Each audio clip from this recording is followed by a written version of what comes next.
नमस्कार दोस्तों, मैं हूं रोहित निरंजन और स्वागत है आपका हमारे YouTube channel the success study and analysis centre पर।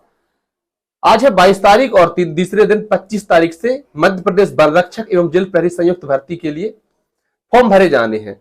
तो फॉर्म भरने से संबंधित जो भी जानकारियां होंगी वो हम आपको इस वीडियो में देने वाले हैं।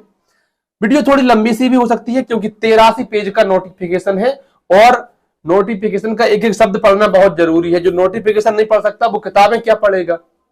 लेकिन मेरी गारंटी है कि इस नोटिफिकेशन को जब हम पढ़ेंगे, डिस्कशन करेंगे, तो कोई भी डाउट, किसी भी प्रकार का डाउट आपके मन में नहीं रहेगा।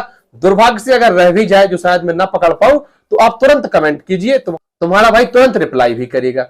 चलिए वीडियो को शुरू करते हैं। लेकिन उसके पहले एक महत्वपूर्ण जानकारी आप ये भी रख लें, जैसे अभी एमपी पटवारी के फॉर्म भरे हैं तो बहुत सारे अभ्यर्थियों को परेशान भी होना पड़ा है। परेशान क्यों होना पड़ा है? समग्र आईडी में कहीं ना कहीं कोई गलती थी, क्योंकि 99% लोग राज्य में ऐसे हैं कि समग्र आईडी में कोई ना कोई गलती रखी गई है। आप कहेंगे समग्र आईडी से इसका क्या लेना देना, हमने तो पहले ही फॉर्म भरे, तब तो समग्र आईडी कोई काम नहीं पड़ता था, इस बार पड़ रहा है। समग्र आईडी से ही आपका रोजगार पंजीयन जो है बनेगा, और रोजगार पंजीयन तो आप डॉक्यूमेंट वेरिफिकेशन में लगाना पड़ता है। रोजगार पंजीयन में अब आप अपना नाम, पिताजी का नाम, डेट ऑफ बर्थ या जो भी जानकारी होती है वो मैनुअली अपडेट नहीं कर सकते, समग्र आईडी से ही आएगी वो। तो आप चेक कर लें कि समग्र आईडी में आपकी जो लिखी है जानकारी सेम मार्कशीट में भी होनी चाहिए। अगर नहीं है तो उसको तुरंत सुधरवा लीजिए, नहीं तो बाद में परेशान होना पड़ेगा। ठीक भाई। दूसरी बात, फोटो की विशेष ध्यान रखें आप। फोटो आपकी बिल्कुल सीधी और साफ होनी चाहिए। बैकग्राउंड ये जैसे हरा है, आपका बैकग्राउंड व्हाइट होना चाहिए, दोनों कान दिखे। चश्मा अगर आप इस तरीके का लगाते हैं तो चश्मा लगाकर फोटो निकलवाएं, और अगर आप चश्मा नहीं लगाते हैं तो बिना चश्मे के ही फोटो निकलवाएं। लेकिन इस बात का ध्यान रखें कि चश्मा इसी तरीके का होना चाहिए, वो जो धूप के और सनग्लासेस होते हैं वो नहीं चलेंगे भाई। खैर, आगे बढ़ते हैं तो देखते हैं हम कि फॉर्म कब से भरने हैं। तो फॉर्म स्टार्ट होंगे आपके 25 जनवरी से। 25 जनवरी से फॉर्म भरना प्रारंभ हो जाएंगे और ये प्रक्रिया चलेगी 8 फरवरी तक। लेकिन इस बात का भाई विशेष रूप से ध्यान रखना है, आपको 8 फरवरी तो क्या 1 फरवरी के लिए भी नहीं बैठना है। मेरी उम्र 26 साल 10 दिन है। अगर आप मुझसे बड़े हैं तो आप मेरे बड़े भाई बहन हैं, छोटे हैं तो छोटे भाई बहन हैं। इसको आप विशेष रूप से ध्यान कर लें, क्योंकि बाद में सर्वर बहुत ज्यादा परेशान करता है। आपको प्रोफाइल अपडेट करानी है, आपको रोजगार पंजीयन ही बनवाना है, फॉर्म भरना है। कई बार पूरा फॉर्म भरने के बाद फीस अपडेट नहीं हो रही थी। उस दिन मैं लाइव स्ट्रीमिंग कर रहा था जब पटवारी के फॉर्म भरने की लास्ट डेट थी, तो बहुत सारे लोग रो रहे थे, कह रहे थे फॉर्म नहीं भर पा रहा हमारा। राहो भर्ती बोर्ड का उन्होंने 4 दिन डेट और बढ़ा दी थी। खैर, अपन को लास्ट डेट के लिए नहीं बैठना है। 8 फरवरी से कोई मतलब नहीं है अपन को, तो भाई साहब जनवरी में ही फॉर्म भरना है अपना। अगर गलती से कोई गलती हो जाए, वैसे तो गलती नहीं होती है, लेकिन अगर गलती से भी कोई गलती हो जाए तो 13 फरवरी तक आप सुधार भी करा सकते हैं। परीक्षा की बात करें तो 11 मई से परीक्षा प्रारंभ होगी और कितने दिन तक चलेगी ये अभी नहीं कहा जा सकता। ये कहेंगे अपन इस बार बोर्ड जो है कितने सेंटर्स में एग्जाम करा रहा है, कितने अभ्यर्थियों ने आवेदन किया है, उस आधार पर तय होगा कि परीक्षा कितने दिनों तक चलेगी। लेकिन शुरू कब से होगी? तो 11 मई से शुरू होगी। चलने को 1 महीने भी चले, चलने को 10 दिन भी ना चले। फीस की बात करें तो अनारक्षित वर्ग के जो अभ्यर्थी हैं उनके लिए 500 रुपए और आरक्षित वर्ग के सभी अभ्यर्थियों के लिए 250 रुपए। अन्य राज्यों के लिए भी 500 रुपए, वो भी आरक्षित में ही माने जाएंगे। क्योंकि इस भर्ती प्रक्रिया से 4 अलग अलग तरीके के पद हैं, तो अपन सबसे पहले वन रक्षक के पदों की विस्तृत जानकारी देख लेते हैं कि आपके पास क्या योग्यता होनी चाहिए। क्योंकि योग्यता का तो ऐसा है, किसी के लिए योग्यता चाहिए 10वीं पास, किसी के लिए ग्रेजुएशन, इसी फॉर्म भरने के लिए तो अलग अलग प्रकार की योग्यता चाहिए। हम वन रक्षक की सबसे पहले देख रहे हैं तो कुल पद कितने हैं? 1772 कुल पद है। वेतनमान 19,500 से 62,000 तक का है। और इसके लिए आपकी शैक्षणिक योग्यता होनी चाहिए मध्य प्रदेश माध्यमिक शिक्षा मंडल से अथवा मान्यता प्राप्त संस्थान से पुरानी पद्धति से हायर सेकेंडरी अथवा 12th पद्धति से 10वीं कक्षा उत्तीर्ण। मतलब कि आप 10वीं की अगर परीक्षा आपने पास कर रखी है तो आप इसके लिए आवेदन कर सकते हैं। पदों की अगर हम बात करें तो अनारक्षित जो पद हैं वो 549 है। हालांकि हम अभी कैटेगरी वाइज बात नहीं कर रहे हैं क्योंकि इसमें बहुत फिर लंबी हो जाएगी वीडियो। तो अनारक्षित जो पद हैं वो 549 है। एससी के लिए 237, एसटी के लिए 373, ओबीसी के लिए 426 और ईडब्ल्यूएस के लिए 187 कुल पद हैं। तो कुल मिलाकर जो पद हो रहे हैं वो 1772 हो रहे हैं। बात अगर हम करें आयु से संबंधित तो वैसे तो 18 से लेकर 33 वर्ष आयु मांगी गई है, लेकिन जो लोग आरक्षित श्रेणी में आते हैं उनके लिए 5 वर्ष की अतिरिक्त छूट का भी प्रावधान है।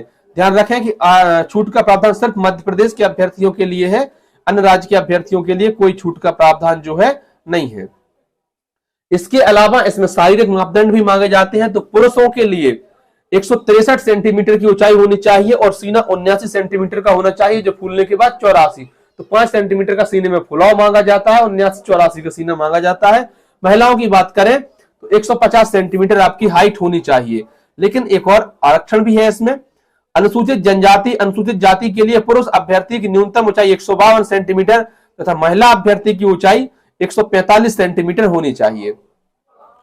अब इसमें एक पैदल चाल भी होती है जो कि बड़ी मजेदार होती है, रोमांचक होती है। भाई प्रैक्टिस करने में ही सब खेल हो जाता है। पुरुष अभ्यर्थियों को 4 घंटे में 25 किलोमीटर एवं महिला अभ्यर्थियों को 4 घंटे में 14 किलोमीटर की दूरी पैदल पूर्ण करनी होगी। तो 4 घंटे में आपको 25 किलोमीटर पैदल चलना है अगर आप पुरुष अभ्यर्थी हैं, और अगर आप महिला अभ्यर्थी हैं तो 4 घंटे में 14 किलोमीटर आपको पैदल चलना होगा।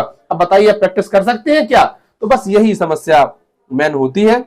हालांकि इसके लिए कोई भी अंक नहीं दिए जाते हैं, सिर्फ क्वालिफाइंग रहेगी, आपको सिर्फ पास करनी है।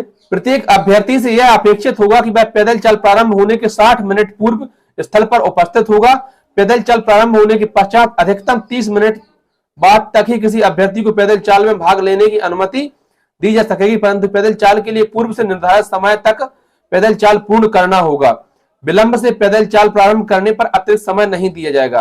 पैदल चाल प्रारंभ होने के 30 मिनट बाद उपस्थित होने पर पैदल चाल में भाग लेने की अनुमति नहीं दी जाएगी। अब देखिए मैं आपको इसको समझा देता हूं कि मान लीजिए 12 बजे से पैदल चाल शुरू होनी है, तो आप अधिकतम 12:30 तक भी पहुंच सकते हैं। लेकिन आपको जो खत्म करनी होगी उसके लिए 4 घंटे होंगे, मतलब 4 बजे ही खत्म करनी है। अगर आप 12:31 पर, 12:40 पर या 1 बजे पहुंचे, आप कहें सर हम तो 3 घंटे में निकाल देंगे, तो वो कहेंगे नहीं ऐसा नहीं है, आप घर जाइए। फिर ध्यान रखें, अगर आप गलती से लेट हो जाते हैं तो आपको आधे घंटे लेट होने की तो इजाजत है, लेकिन दंड के रूप में आपको कम समय मिलेगा। फिर आपको 3.5 घंटे में अपनी चाल पूरी निकालनी होगी। वही महिलाओं के लिए भी है। इसलिए ध्यान रखें कि जो भी आपका समय निर्धारित हो उससे आपको 1 घंटा पहले वहां पर पहुंचना है। चलिए अब डॉक्यूमेंट्स भी देख लेते हैं, क्योंकि सबसे ज्यादा परेशानी हमारी जो होती है वो डॉक्यूमेंट्स को लेकर ही होती है। तो ये हमें जब पैदल चाल होगी उस समय ले जाने होंगे वेरिफिकेशन के लिए। तो आयु के प्रमाण हेतु बोर्ड द्वारा जारी हाई स्कूल सर्टिफिकेट, परीक्षा उत्तीर्ण का प्रमाण पत्र जिसमें जन्मतिथि अंकित हो, शैक्षणिक योग्यता का प्रमाण पत्र, शिक्षा मंडल विश्वविद्यालय से जारी हाई स्कूल स्नातक परीक्षा उत्तीर्ण का प्रमाण पत्र। वैसे 10वीं अनिवार्य है, लेकिन अगर आपने स्नातक भी की है तो वो भी साथ आप ले जा सकते हैं। इसके अलावा आपका जाति प्रमाण पत्र हो, अगर आप ईडब्ल्यूएस कैटेगरी से आते हैं तो उसका प्रमाण पत्र होना चाहिए।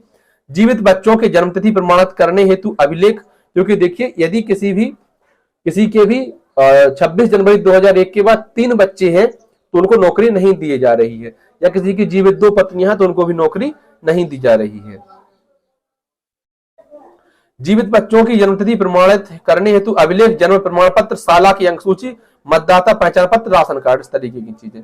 भूतपूर्व सैनिक होने पर संचालक सैनिक कल्याण बोर्ड द्वारा जारी प्रमाण पत्र, अंतरजातीय विवाह प्रोत्साहन योजना के अंतर्गत पुरस्कृत होने की स्थिति में सक्षम अधिकारी द्वारा जारी प्रमाण पत्र, विक्रम पुरस्कार प्राप्त होने पर मध्य प्रदेश शासन खेल एवं युवा कल्याण विभाग द्वारा जारी प्रमाण पत्र, मध्य प्रदेश राज्य निगम मंडल का कर्मचारी होने पर संस्थान के प्रमुख द्वारा जारी प्रमाण पत्र, या आप जिस भी कैटेगरी से आते हैं उसका प्रमाण पत्र। जैसे आप अगर मध्य प्रदेश के मूल निवासी हैं तो मध्य प्रदेश का मूल निवास प्रमाण पत्र। ध्यान रखें ये निवास हो गया, जाति हो गया, आया अगर आप ले जाते हैं तो ये डिजिटल वाले होने चाहिए, अब ऑफलाइन वाले नहीं चलेंगे, ऑफलाइन का जमाना गया मेरे भाई। और रही बात वेतन की, तो वेतन का ही सिस्टम वही रखा हुआ है कि आपको 70, 80, 90% वाला सिस्टम रहेगा। जिलेवार पद दिए गए हैं तो अपने जिले का देख सकते हैं। हालांकि कुछ जिले ऐसे हैं जिनमें है ही नहीं पद, तो ऐसे में परेशान होने की भी जरूरत नहीं है। अब अगर हम क्षेत्र रक्षक की बात करें तो क्षेत्र रक्षक के लिए भी आपको सेम यही योग्यता चाहिए। इसके लिए कुल 140 पद हैं। सामान्य के लिए 38, एससी के लिए 22, एसटी के लिए 28, ओबीसी के लिए 38 और ईडब्ल्यूएस के लिए 14 पद हैं। तो ये क्षेत्र रक्षक की बात हो गई।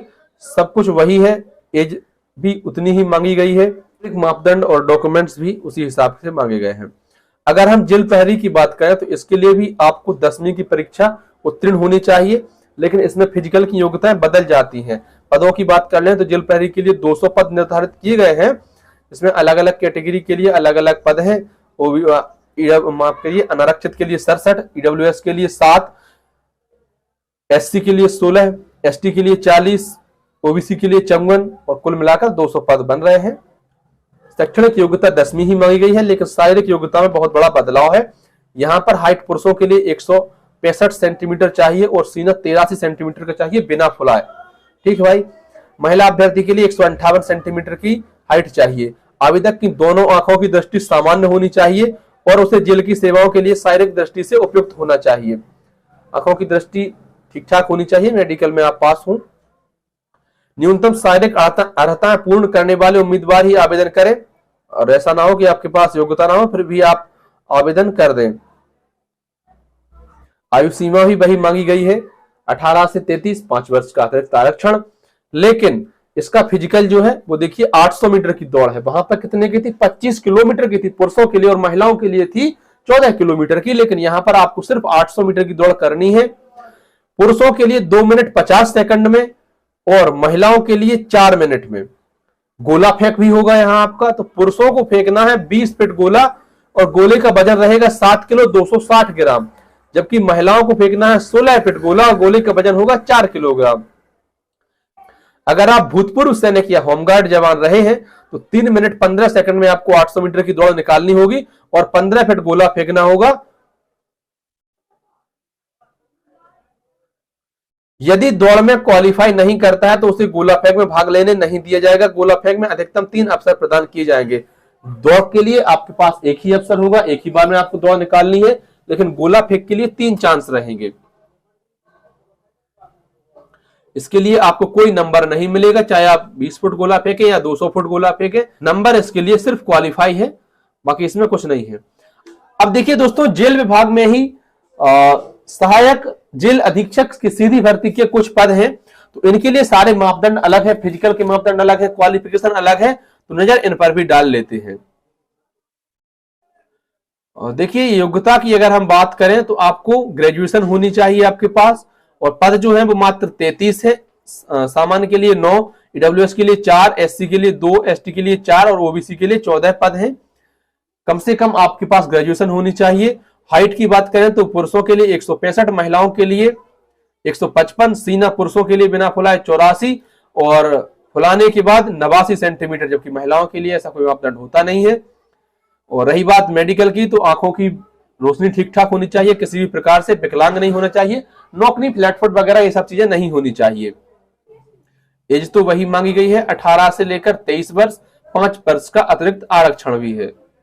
और इसकी अगर हम फिजिकल की बात करें तो पुरुषों को 2 मिनट 40 सेकंड में 800 मीटर दौड़ना है। जेल प्रहरी के लिए 2 मिनट 50 सेकंड में 800 मीटर दौड़ना था और जेल सहायक अधीक्षक के लिए आपको 2 मिनट 40 सेकंड में 10 सेकंड का कम समय रखा गया है। महिलाओं के लिए 3 मिनट 40 सेकंड में 800 मीटर की दौड़ निकालनी है और भूतपूर्व सैनिक या होमगार्ड है तो 3 मिनट 15 सेकंड में। इसमें लंबी कूद भी है, अभी दोनों इवेंट में लंबी कूद नहीं थी, इसमें है 13 फुट पुरुषों के लिए और महिलाओं के लिए 10 फीट, भूतपूर्व सैनिक है 10 फीट। गोला फेंक भी 19 फीट आपको गोला फेंकना है, 7 किलो 260 ग्राम वजन का गोला। महिलाओं के लिए 15 फीट गोला फेंकना है 4 किलो वजन का और भूतपूर्व सैनिकों के लिए 15 फुट गोला फेंकना है 7 किलो 260 ग्राम वजन का। तो गोला और कूद के लिए 3-3 अवसर होंगे, दौड़ के लिए सिर्फ एक अवसर होगा। नंबर इसके भी नहीं मिलेंगे, नंबर आपके जो रहेंगे वो सिर्फ और सिर्फ परीक्षा से रहेंगे, फिजिकल से कहीं भी कोई नंबर नहीं है। अब देखिए सिलेबस के लिए हम अलग से वीडियो आपके लिए लाएंगे जिसमें हम एक एक शब्द सिलेबस का देखेंगे कि कहां कहां से प्रश्न बनेंगे।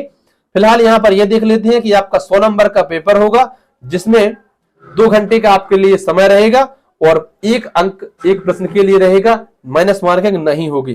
5 विषय की परीक्षा होगी, प्रत्येक विषय से 20 प्रश्न पूछे जाएंगे जो कि 20 अंकों के होंगे। इसमें जीके, हिंदी, अंग्रेजी, गणित और सामान्य विज्ञान, ये 5 विषयों से आपके प्रश्न पूछे जाने हैं। 100 नंबर की परीक्षा होगी, तो परीक्षा की तैयारी में लग जाइए और तैयारी करिए फॉर्म भरने की भी। बहुत बहुत शुभकामनाएं, धन्यवाद प्यारे साथियों। वीडियो आपको अच्छी लगी हो तो वीडियो को लाइक कर दें, शेयर कर दें और अपने चैनल को सब्सक्राइब कर दें।